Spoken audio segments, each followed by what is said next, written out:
या न्यूज बुलेटिनचे सहप्रायोजक आहेत गोकुळ.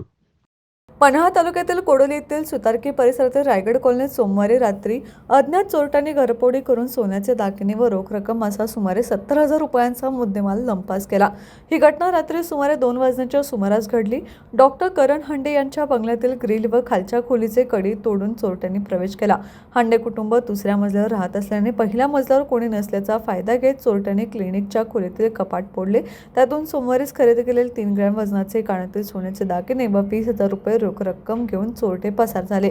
यापूर्वी चोरट्याने रायगड कॉलनीतील दिग्पाल पाटील यांच्या शेतातील गॅरेजमध्ये प्रवेश करून तेथील कपाटातले साहित्य विस्कटले, मात्र काहीही हाती लागले नाही.